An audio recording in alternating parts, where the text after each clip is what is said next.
Hello students, ఇవాళ మనం challenges faced by regional rural banks గురించి తెలుసుకుందాం. ఎందుకంటే రీసెంట్గా యూనియన్ ఫైనాన్స్ మినిస్టర్ వీళ్ళు ఫేస్ చేస్తున్న ఆర్ఆర్బీస్ ఫేస్ చేస్తున్న ఒక మోస్ట్ ఇంపార్టెంట్ ఛాలెంజ్ని అడ్రస్ చేయడం జరిగింది.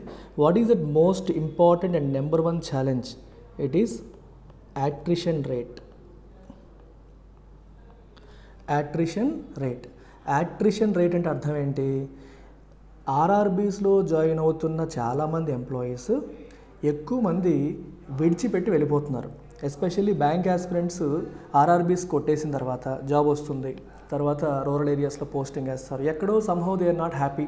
సో వాళ్ళు ఇంకా బ్యాంక్ జాబ్స్ రాస్తూ తర్వాత ఇంకా రెగ్యులర్ కమర్షియల్ బ్యాంక్స్ వస్తే షిఫ్ట్ అయిపోతున్నారు. సో జాయిన్ అయ్యి వెళ్ళిపోవడం.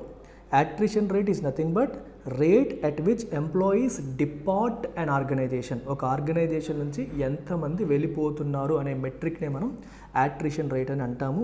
ఆర్ఆర్బీస్ ఫేస్ చేస్తున్న మోస్ట్ ఇంపార్టెంట్ ప్రెస్సింగ్ ఇష్యూస్లో ఏముంది అంటే ఇప్పుడు అట్రిషన్ రేట్ ఒకటి ఉందని మనం చెప్పొచ్చు. అయితే ఈ అట్రిషన్ రేటు ఎక్కువగా ఉండడానికి కారణాలు ఏంటో కూడా మనం ఒకసారి చూద్దాం. First thing, lack of employee benefits.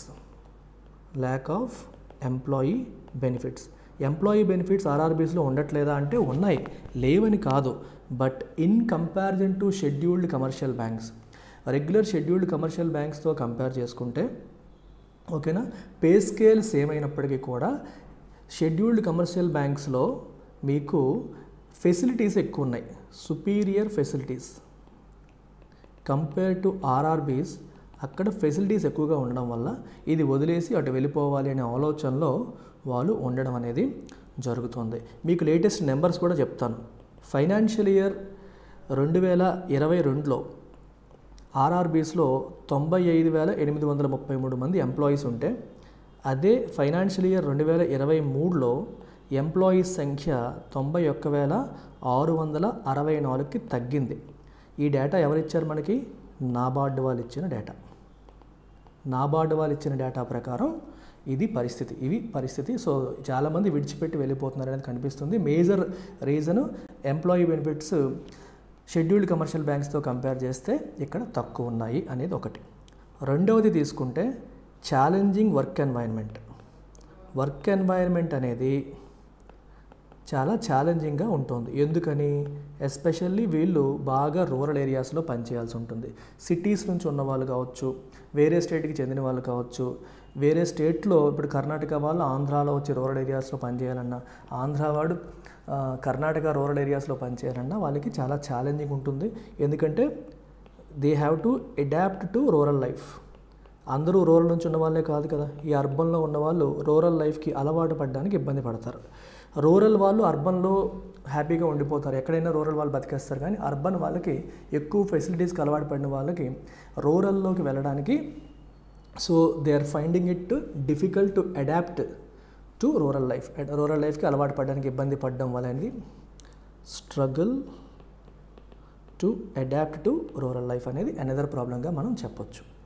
ఈ రెండు కాకుండా ఇంకా ఏమన్నా ఉన్నాయా అట్రిషన్ రేట్ ఎక్కువగా ఉండడానికి కారణం అంటే slower career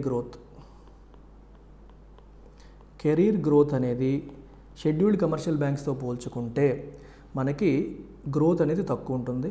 so slower promotions, especially promotions అనేవి అక్కడంత ఫాస్ట్గా ఇక్కడ రావట్లేదు. అలాగే ఇన్సెంటివ్స్ కూడా తక్కువ ఉంటున్నాయి. ఓకే, అడిషనల్ ఇన్సెంటివ్స్ కూడా ఇక్కడ కంపారిటివ్గా తక్కువ ఉన్నాయి. సో దీనివల్ల డిస్సాటిస్ఫాక్షన్కి అది దారి తీస్తుంది అనేది ప్రధానంగా ఒక పాయింట్గా మనం చెప్పొచ్చు. ఓకేనా? అయితే ఇక్కడ ఛాలెంజ్ చెప్పి ఊరుకోకుండా I would also like to give you solution. మరి ఈ అట్రిషన్ అనే ప్రాబ్లం గురించి మనం మాట్లాడాం కాబట్టి అట్రిషన్ అనే ప్రాబ్లం నుంచి బయటపడాలంటే సొల్యూషన్ ఏంటి? సో ఏం చెప్పొచ్చు? మీకు ఎగ్జామ్లో ఇలా అడగొచ్చు, ఇంటర్వ్యూల్లోకి వెళ్ళే వాళ్ళకి అడగొచ్చు, లేకపోతే మెయిన్స్లో రకరకాల సందర్భాల్లో మీకు ఇలాంటి క్వశ్చన్స్ రావచ్చు. సొల్యూషన్ ఏం చెప్తారంటే ప్రయారిటైజ్ లోకల్ పోస్టింగ్స్ని ప్రయారిటైజ్ చేయడం ద్వారా. ఎందుకంటే ఎవరికి వాళ్ళ ఊర్లో వేశారనుకో అప్పుడు రూరల్ అర్బన్ అనే ఫీలింగ్ ఉండదు. లేదా వాళ్ళ దగ్గరలో ఉన్న టౌన్కో సిటీకో దగ్గరలో ఉన్న రూరల్ ఏరియాస్లో వేసినా సరే వాళ్ళు అడాప్టబిలిటీ ఇష్యూస్ ఉండవు, హ్యాపీగా ఉంటారు. వాళ్ళ పర్సనల్ లైఫ్ ప్రొఫెషనల్ లైఫ్ రెండింటిని ప్రాపర్గా బ్యాలెన్స్ చేసుకోగలుగుతారు. రెండోది ఎన్హాన్స్ ఎంప్లాయీ బెనిఫిట్స్ ఏవైతే ఉన్నాయో వాటిని ఇంకా ఎన్హాన్స్ చేయాల్సిన అవసరం అనేది ఉంది.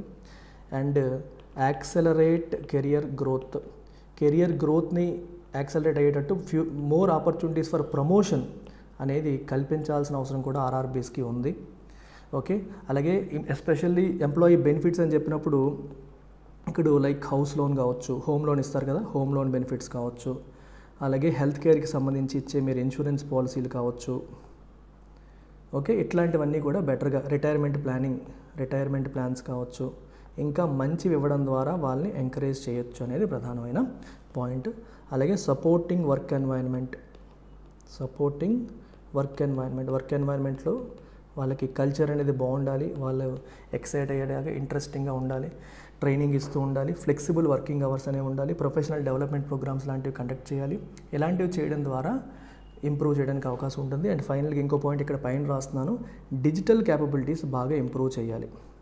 Enhancing digital capabilities. చాలా వరకు ఆర్ఆర్బీస్ వెనకబడడానికి ప్రధాన కారణం డిజిటల్ స్పేస్లో వాళ్ళు వెనకబడి ఉండడం, వాటిని ఇంప్రూవ్ చేయాల్సిన అవసరం కూడా ఉంది. ఇవి లేనప్పుడు ఏమవుతాయండి, ఇంకా మాన్యువల్ ప్రాసెస్లో జరుగుతున్నప్పుడు చాలామంది టెక్ సావీ, ఇప్పుడు కుర్ర వాళ్ళందరూ కూడా బాగా టెక్నాలజీకి బాగా అలవాటు పడిన వాళ్ళు, అక్కడ ఇంకా పాతకాల పద్ధతుల్లో ఉన్నప్పుడు వాళ్ళు కొంచెం దాన్ని ఇష్టపడకపోవచ్చు, అలాంటి వర్క్ ఎన్వైరన్మెంట్ని ఇష్టపడకపోయే పరిస్థితి మనకి కనిపిస్తుంది అనమాట. సో ఇది మనం గుర్తుపెట్టుకోవాల్సిన అంశాలు. సో ఎడిషనల్గా నేను యాట్రిషన్ అనే మేజర్ ప్రాబ్లం గురించి మీకు చెప్పాను. ఓకే, మనం యాట్రిషన్ రేట్ అనేది ఫస్ట్ ఛాలెంజ్గా చెప్పాము. యాట్రిషన్ కాకుండా ఇంకా చాలా ఛాలెంజెస్ ఉన్నాయి, వాటి గురించి కూడా మనం మాట్లాడదాం. సో సెకండ్ మోస్ట్ ఛాలెంజ్ వీళ్ళు ఫేస్ చేస్తుంది ఏంటంటే limited digital infrastructure. Very very important అది, లిమిటెడ్ డిజిటల్ ఇన్ఫ్రాస్ట్రక్చర్. స్లోగా చెప్తున్నాను, మీకు ఈజీగా అర్థమవుతుందని. సో ఆర్ఆర్బీస్కి మేజర్ ప్రాబ్లం ఇంకొకటి ఏముందంటే మనకి అప్గ్రేడ్ అవ్వట్లేదు వాళ్ళు. Okay, they struggle with upgradation of digital banking services. ఇప్పుడు ICICI bank, state bank, HDFC రోజుకి కొత్త ప్రొడక్ట్స్తో వస్తుంటే, కొత్త సర్వీసెస్ వస్తుంటే, ఒక క్లిక్ ఆఫ్ ద బటన్తో మనకి ట్రాన్స్ఫర్లు అయిపోతున్నాయి, క్లిక్ ఆఫ్ ద బటన్తో పేమెంట్లు అయిపోతున్నాయి, క్లిక్ ఆఫ్ ద బటన్తో అన్ని పనులు అయిపోతున్నాయి. అంత ఫాస్ట్గా mobile banking, corporate banking, OTP banking అని రకరకాలు వస్తుంటే ఇక్కడ మాత్రం ఇంకా పాతకాలపు సిస్టంలోనే ఉండడం అనేది మనం చూస్తున్నాం. పూర్ కనెక్టివిటీ, ఎస్పెషల్లీ రూరల్ ఏరియాస్లో ఉంటారు కాబట్టి అక్కడ కనెక్టివిటీ ఇష్యూస్ కూడా మనకి ఎక్కువగా, ఇంటర్నెట్ కనెక్టివిటీ ఇష్యూస్ చాలా ఎక్కువగా ఉంటాయి. సో దానివల్ల కూడా వీళ్ళు అప్గ్రేడ్ అవ్వలేక ఇబ్బంది పడుతున్నారు అనేది అనదర్ ఆస్పెక్ట్. ఇంకా ఏమున్నాయమ్మా వీళ్ళు ఫేస్ చేస్తున్న ఛాలెంజెస్ అంటే, okay, asset quality maintenance. Very very important ఇది. అసలు ఫస్ట్ ఆఫ్ ఆల్ అసెట్ అంటే ఏంటి, మీకు చాలాసార్లు చెప్పాను నా వీడియోస్ చూస్తున్న వాళ్ళు. బ్యాంకు పరిభాషలో అసెట్స్ అంటే ఏంటి, లోన్స్నే మనం అసెట్స్ అని అంటాం బ్యాంక్ పాయింట్ ఆఫ్ వ్యూలో. ఎందుకని, బ్యాంక్స్కి లోన్ ద్వారానే ఇన్కమ్ వస్తుంది కాబట్టి అసెట్ అంటే బ్యాంక్ పరిభాషలో లోన్స్. మరి క్వాలిటీ అంటే అర్థం ఏంటి, లోన్ టైంకి వచ్చేస్తుంది అంటే క్వాలిటీ లోన్స్ ఉన్నట్టు, లోన్స్ అనేవి టైంకి రావట్లేదు అంటే there is an issue with respect to quality అన్నట్టు, అంటే మొండి బకాయిలు పెరుగుతున్నాయి అన్నట్టు. So there is a problem of non performing assets. ఆ ప్రాబ్లం ఎక్కువగా ఉంది అనేది కూడా మనకి కనిపిస్తుంది. అక్కడ మెయిన్ ప్రాబ్లం రూరల్ ఏరియాస్లో అగ్రికల్చర్కి ఎక్కువగా లోన్స్ ఇస్తారు కదా, అగ్రికల్చర్ బేస్డ్ ఎన్పిఏస్ అనేవి బాగా ఎక్కువగా ఉండడం, అగ్రికల్చర్ లోన్స్ వాళ్ళు తిరిగి కట్టలేకపోవడం, సఫర్ అవ్వడం, దానివల్ల అవి మొండి బకాయిలుగా మారిపోవడం అనేది ప్రధానమైన ప్రాబ్లం. అంటే ఇచ్చినవే సరిగ్గా వాళ్ళు రికవర్ చేసుకోలేకపోతే ఇంకా క్రెడిట్ పెనట్రేషన్, అంటే ఇంకా ఎక్కువగా లోన్స్ ఎలా ఇవ్వగలుగుతారు, ఉన్నవే రికవర్ చేయలేకపోతున్నారు, ఎన్పిఎస్ పెరుగుతున్నాయి, సో కొత్తవి ఇవ్వలేని పరిస్థితిలో వాళ్ళు ఉన్నారు. ఇది another major challenge that RRBs are facing. ఇవి కాకుండా ఇంకేముంది వీళ్ళు ఫేస్ చేస్తున్న ఛాలెంజ్, ఇంక్రీజ్డ్ కాంపిటీషన్ కూడా వీళ్ళకి బాగా పెరిగిపోతుంది. ఎక్కడి నుంచి కాంపిటీషన్ పెరుగుతుంది, ఎస్పెషల్లీ మనకి టెక్నాలజీ బేస్డ్ బ్యాంక్స్ కొన్ని వస్తున్నాయి, స్మాల్ ఫినాన్స్ బ్యాంక్స్ ఇట్లాంటివి. సో వీళ్ళు ఎక్కువగా టెక్నాలజీని, payment banks, small finance banks ఇవన్నీ కూడా ప్రాపర్ టెక్నాలజీని బేస్ చేసుకొని రన్ చేస్తారు. వీళ్ళు మొత్తం యాప్లోనే అన్నీ అయిపోయేలాగా, దూరం నుంచి డిజిటల్గానే అకౌంట్ ఓపెన్ చేసేలాగా, డిజిటల్గానే లోన్స్ వచ్చేలాగా, ఇట్లాంటి రకరకాల ఫెసిలిటీస్తో ఇవన్నీ రావడం వల్ల వీటి పోటీని కూడా తట్టుకోలేని పరిస్థితి ఒకవైపు. ఇంకోవైపు ఇంక్రీజ్డ్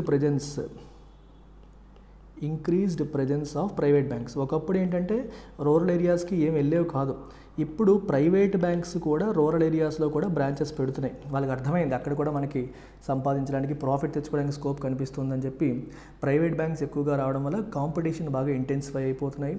ఒక పక్కన ఐసిఐసిఐ బ్యాంక్, ఒక పక్కన రీజనల్ రూరల్ బ్యాంక్ ఉంటే more likely customer ICICI bank వెళ్ళే అవకాశం ఉంటుంది. ఎందుకంటే వాళ్ళు ఇచ్చే టెక్నాలజీ సుపీరియర్ టెక్నాలజీ ఉంటుంది, సర్వీస్ ఎక్కువ ఉంటుంది, కేర్ ఎక్కువ ఉంటుంది. దానివల్ల దానికి ఎక్కువగా వెళ్ళే పరిస్థితి మనకి కనిపిస్తుంది. అదే ఎస్బీఐ ఉందనుకోండి, ఐసిఐసిఐ కంటే ఎస్బీఐకి ఎక్కువ వెళ్తారు. ఎందుకంటే ఎస్బీఐ టెక్నాలజీలోనూ కాంప్రమైజ్ అవ్వదు, ఫెసిలిటీస్లోనూ కాంప్రమైజ్ అవ్వదు, అండ్ గవర్నమెంట్ బ్యాకింగ్ రెండు ఉన్నాయి. ఇక్కడ గవర్నమెంట్ అనే పేరు ఉన్నప్పటికీ కూడా వాళ్ళతో టెక్నాలజీ సర్వీస్లో పోటీ పడలేక ఈ ఆర్ఆర్బీస్ వెనకబడే పరిస్థితి ఉంది. ఎస్పెషల్లీ కస్టమర్ ఎక్స్పీరియన్స్ విషయంలో బాగా వెనకబడే పరిస్థితి మనం చూస్తున్నాం. ఇవి మేజర్గా వీళ్ళు ఫేస్ చేస్తున్న ఛాలెంజెస్.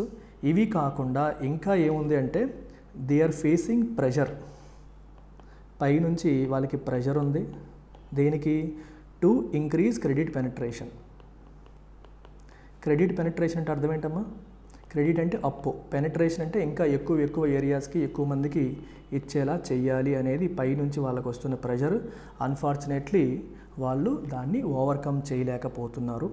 ఓకే, అగ్రికల్చర్ క్రెడిట్ డిస్బర్స్మెంట్లో ఇంకా వాళ్ళ షేర్ పెరగాలి అనేది మేజర్గా ఉన్న ఛాలెంజ్. మీరు ఒకసారి గమనిస్తే పిఎస్ఎల్ ప్రయారిటీ సెక్టర్ లెండింగ్ నామ్స్ ప్రకారం తీసుకుంటే ఆర్ఆర్బీస్కి వచ్చేసి 75% of their ANBC adjusted net bank credit should go to priority sectors.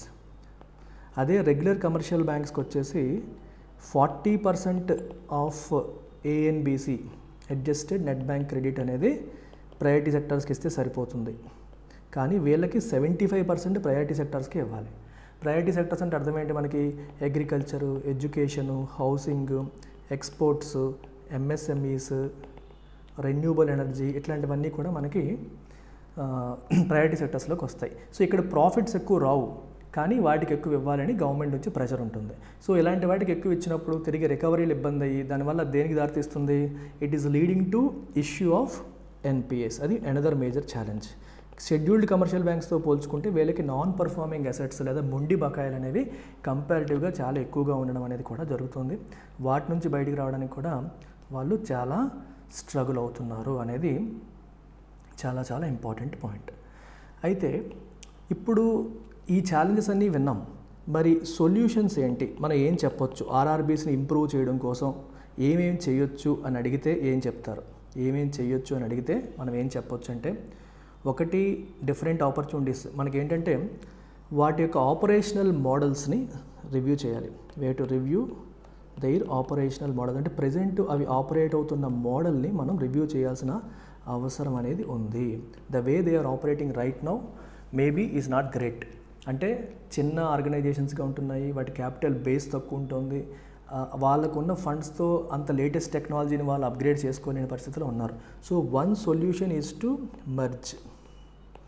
So different smaller ఆర్ఆర్బీస్ని మర్జ్ చేసి కొంచెం బిగ్గర్ ఆర్ఆర్బీస్గా మారిస్తే, అంటే వన్ స్టేట్కి ఒకటా కాదని కాకపోయినా కొంచెం big RRB that can compete అంటే పెద్ద బ్యాంకులతో విత్ షెడ్యూల్డ్ కమర్షియల్ బ్యాంక్స్, వాటితో కాంపిటీషన్లోకి వెళ్ళాలంటే అంత ఫండ్స్ ఉండాలి. ఆ రేంజ్లో ఉండే బిగ్గర్ ఆర్ఆర్బీస్ని తయారు చేయడం వల్ల మనకు అవుతుంది. దీనివల్ల రిక్రూట్మెంట్ ఏమీ తగ్గిపోదు, క్రెడిట్ పెనిట్రేషన్ కూడా తగ్గిపోతుంది. ఎందుకంటే big RRB with more branches ఉంటాయి. చిన్న ఆర్ఆర్బీస్ తక్కువ బ్రాంచెలతో ఉండే బదులు పెద్ద ఆర్ఆర్బీస్ విత్ మోర్ బ్రాంచెస్ ఉంటే బెటర్ అనేది ఒక సొల్యూషన్.